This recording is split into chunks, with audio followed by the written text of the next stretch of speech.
Hello everybody, I'm Jessie. On today's episode of Stitch and Stitch, we are going to be hemming 3 different petite leggings, and also story time is going to be related to when I lived in Jackson Hole, Wyoming. Not a lot of you know this, but I moved out west and I lived in Rigby, Idaho for a little bit. Then I moved to Jackson Hole, Wyoming. When I was in Jackson Hole, Wyoming, I ended up living with one of my favorite roommates. I lived with a 69-year-old woman at her house and rented a room. So I'm not sure how many of you actually know about Jackson Hole, Wyoming and like what it's like to live there, but basically it's like a really, really rich town with a lot of really, really poor people and not a lot of places to live. So when you're looking for a place to rent in Jackson Hole, Wyoming, it's actually incredibly difficult to find just because there's not a lot of rentals. So when I was moving there, I was trying to find a place to rent and I couldn't even find just like a basic rental. Even if it was expensive, I just couldn't find one. My mom ended up calling around a bunch of people, and a relative from our church happened to know somebody who lived out there who had a customer come into her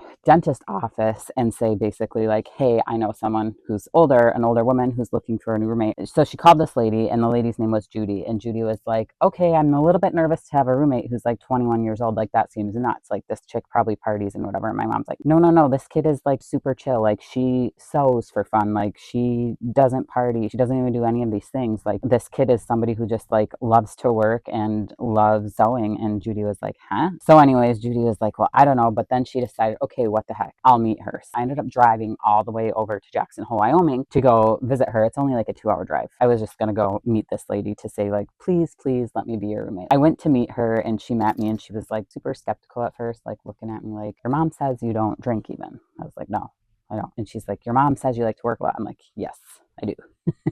Like, work was my life at the time. We chatted. She had a couple different cats, and she was also obsessed with moose. So she had like hundreds of mooses in her house. Like, and I loved, she had like moose decorations everywhere, on her rugs, on her walls. Judy was like, you can come here, we'll try it out for a couple months and we'll see how it goes. So I ended up moving in. It went great. It was absolutely amazing. Like, Judy was somebody that I could trust. I never had to worry about her. She came to my wedding. I love her. We still have our phone calls throughout the year. We got along great. You know, I'd get home and we'd watch Jeopardy together because that was kind of her thing. And then she was laughing too because she was super into wine and had wine night, but she was laughing because she's like, oh, well, I'm getting healthier this year because my roommate Jessie, and she doesn't drink. So she never really drank when I was there for the most part. I had a great time. I never thought that I would have lived with a 69-year-old woman, but I ended up building an awesome friendship. And I feel like I have an extra adopted grandma. She also likes to go by Grand Moose because she's obsessed with moose. She also had this awesome daughter, Lynn. Loved my time when I lived there. And Judy was one of the people that made that such an enjoyable experience for me. One of my favorite things about Jackson Hole was Judy.